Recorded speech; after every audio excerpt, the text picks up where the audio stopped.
in the body of a black man with a law degree. He had a dream team. He was just some of the best legal minds that you could assemble at that time. And the voodoo that they employed was so strong that 20 years later, people are still under the spell. But not me. Not me. Pardon me. Currently at 8:02 a.m. My name is Nathan Ivey. You're listening to NathanIvey.com. A little bit under the weather, but I'm going to rock it anyway. Thanks for rolling with me. Nori writes, Mark Furman said he found the glove with blood on it. This was 7 hours after the morning. No blood will stay wet in sunny California 7 hours later. Well, who knew that the blood was wet? I don't know if the blood was wet. Come on, Nori. We can't retry it. Okay? We can debate it, but we can't retry it. I got a clip for you. This clip is very, very interesting. I hope you'll find it interesting. It's funny. I saw this on, I think I saw it on World Star, and then it's on a lot of people's Facebook pages right now. It's hilarious. And when I saw this, man, it took me back. It took me back. Like I told you before, I'm the oldest of 5 children. I got 2 little brothers and 2 twin sisters. They're fraternal twins, which means they're not identical, okay? And I'm the oldest. And my mother's single mother, I refer to her very affectionately, I love you, Mom, as Chairman Mom. Because just like Chairman Mao was a dictator of the Chinese people for many years, and he would bring the Mac down if he had to on the Chinese people to keep them in line, so was Chairman Mom. If you're a single mother and you got young boys, number 1, and number 2, no man really there on a regular basis, and you got a bunch of kids, you got to be a dictator to maintain order in your house. It is what it is. And sometimes you got to bring out the whip. Oh, my God. I won't even look at my left arm. I won't even do it. And I'll never forget the day I got the whooping of my life. It might have been the last one I received from her because I didn't need any more after that. I don't know what I did. Grades. I don't know, told somebody to kiss off. I'm not sure what I did. But I remember that whooping. And do parents go too far with the corporal punishment? I mean, I'm not sure if this is in the Bible, but it's attributed to the Bible a lot. You know, spare the rod, spoil the child. Do black people take that stuff too far? They go too far with it. And, you know, there's a couple things that's very, very interesting about this clip. Not the least of which is the defense that this young boy uses. Apparently, he came home with some bad grades and or his mother got a report from school that he was cutting up. And you got to do what you got to do as a parent. And she's in the middle of giving him some corporal punishment, a whooping. She about to get with the tailbone. And what he does next is just absolutely hilarious. Check this out. No, get over here now. Get over here. Get over here. Get over here. Mommy, please. Mommy. Get over here. God didn't make me that smart. God did not make me that smart. What you mean God didn't make you that smart? That's not going to work. He made us all smart. We all equal. You just got to pay attention in class. He didn't make me smart. He didn't make me smart. Get over here. Get over here. He didn't make nobody smart. People just learn. Exactly. You're not trying to learn. Your teacher said. I am, Mama. I am. Get over here now. I'm trying to learn. Get over here. I'm trying. Get your butt over here. I can't hear sometimes when she's so far away. Get over here. Please, Mom. God didn't give him good ears. Forgive me. Please. Please. Get over here so you get a whooping. Get over here so you get a whooping. No. There's one more hit. One more hit. Yeah, one more hit. Get over here. You know, over here. Over here. That sounds like 3 or 4 more hits. Please, Lordy. Please let her give me one more hit. Lord. I pray to be God. Lord. Get over here now. Get your ass over here. Lord. The Lord has blessed me now. The Lord. He blessed you. Get over here. Get over here. Get over here. Naya, please. Please pray for me. Please pray for me, Naya. Please. I think God made this young man very smart. She can, but she ain't finna pray for you. Naya, he been bad in class. This is why he's getting a whooping. He might not pass to the next grade. Did you tell Naya that while you telling her to pray for you? She need to be praying that your ass pass second grade. You need to be praying. And you need to do your damn work. Now get your ass over here. Get over here and stop playing. Oh, I got whipped. Get over here. It hurts too bad. Get over here. Get over here. The letter hurt too much. I know. And that hurt my heart when you're not trying in class.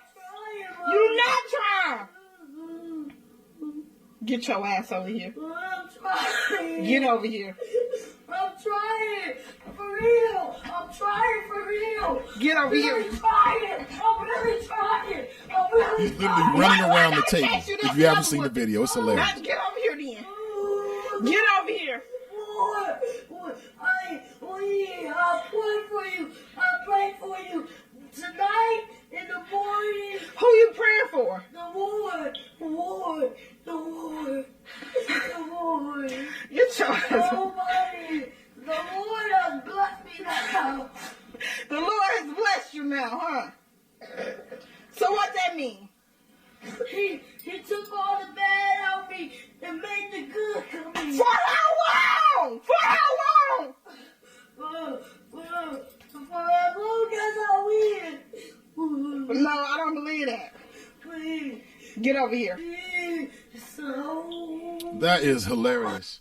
Is that abuse? While we're laughing, and while you thinking, while you ponder your response. Hey, Deborah, good morning to you, and good morning to you, Kashana. Good to see you. Is that abuse? Straight up, is that abuse? She already got a couple licks in. I mean, how many licks do you get? What's the standard? And I don't care what that young boy says. The Lord made him very smart because he's smart enough to use religion. The fact that that young boy is calling out the Lord tells me that he's watched his parents, probably his mother, pray to God, talk about God, go to church. So in a moment of crises, he's trying to use whatever he thinks that he can to get out of that moment. He's very smart. And it worked. You could tell the fact that she's laughing. I was there. I did the same thing. I don't think I used the Lord like that, but I can remember trying to do whatever I can, grabbing the cord. So if you can make mama laugh, you can kind of break some of that anger. And maybe there won't be as much as velocity on the next swing of the belt or the extension cord or whatever she was swinging at me. The shoe. Mama, put the shoe down. I'm your baby boy, the Lord. That is smart. I believe the mother. That boy's just cutting up. He sounds very intelligent to me. He's going to try to use the religion card. We're talking about cards this morning. He's going to use the religion card to try to soften the blows from mama. And it worked. Rhonda writes, he hard-headed. How many times she going to say, get over here? Sound like he needed that whipping. Yeah, she did have to tell him a bunch of times. I mean, that's hard to do, though. You want me to walk over to you so you can beat me? The hell? That doesn't work. I mean, it's like against the self-preservation code. You know what I'm saying? Wait. It's like in your little brain as a kid, it doesn't really compute. Like, wait. You want me to walk over to you? Hell no, you got to catch me. That's fight or flight from a kid's perspective. That's what kids run because it hurts. Come over here and it'll be over with.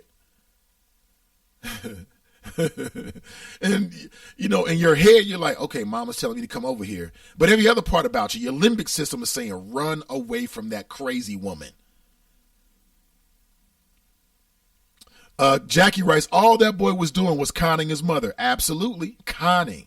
Think about that. I mean, break that down. So even as a young man, he looks like he's in like the 3rd, 4th, 5th grade at the very, very most. Even at that age, he understands that religion is important to his mother. So he's going to try to use that to con his mother to not get to lessen the severity of the whooping or the whipping, however you refer to it. That's deep. It's a very, very astute young man right there. Brittany writes, oh, he only in the second grade. He said he really trying, but that's tough love, Nate. Second grade, he already knows that. Second grade. Second grade, he already knows. Like, oh, this is important to moms. I'm going to use this. Deanna writes, hey, Nathan, this is off topic, but today is National Thank a Lineman Day. Can you shout out the men and women that work hard to keep the lights on? Hashtag thank a lineman. Thanks. Absolutely. Shout out. What Deanna said. Absolutely. Corey writes, well, if that's abuse, just about every black parent in this country would be in prison for abuse. Not in prison, because most of it never rises to the attention of the authorities. But I'm asking you, is that abuse? Jackie writes, OJ is guilty. Furman did frame a guilty man. That's why they lost the case. It's a good point. She says, Furman framed a guilty man. Interesting. Let's take it to Cincinnati for just a little bit. There were some things that happened this weekend that we must discuss. More violence. They call it senseless violence. There was a man who I believe was shot in the head down and over the Rhine at the corner of Vine Street and Green Street. I know exactly where that is. I just drove past it yesterday. And they're trying to clean up that part of downtown. Just so you don't know, check it. Let me clue you in. If you go down through Main Street, that's what the plan is for all of those blocks, right? Within, I say, a 3 or 4 block radius. That's what the plan is. You can walk around downtown, stumble in and out of different bars, different shops, play some video games, whatever you want to do. Also, if you go down there, you're going to see a lot of new development. So clearly, that's a part of downtown that the city is really, really focusing on. Because nobody wants to shop where people are getting shot in the head. In the head, broad daylight. Also, there was a woman who was killed near Bond Hill or in Bond Hill. It is deep out here. As I understand it, somebody just opened up. Many shots were fired. You got somebody laying dead. What in the hell? And people keep saying, well, stop the senseless violence. Well, is all violence senseless? That seems a bit redundant to me. Senseless violence. It implies that some violence has a sense to it. I might be getting too intellectual with it, get too deep with it or whatever, weeding through the minutia, wherever you want to look at it. But that is deep. And now you've got community leaders who are appealing for witnesses to come forward. And I would do the same thing. If you know something, show something. That is not snitching. Snitching is when you are involved with a crime. And then, here come the police. So now you want to snitch on your accomplices to make your sentence lighter. That's snitching. If you live in a particular neighborhood and you know that someone committed a crime, that's called being a good neighbor. Don't do anything in front of me on my block. I'm calling a poke quick, period. Don't like it, so what? Don't do it in front of me. I don't have no allegiances to these thugs out here at all. Zero. You get what you get, homie. So if you're listening, you live in Bond Hill, you saw something, don't be afraid to let them know. And there's many reasons why, but let me make it personal because it could be your family member next. You got folks out here just blasting shots in the streets of Cincinnati. There's no name on these bullets. That could be you. And I think most people in a community, I'm preaching to the choir, I realize that, but I think most black people, most people in general in the city, black and white, they're not on that.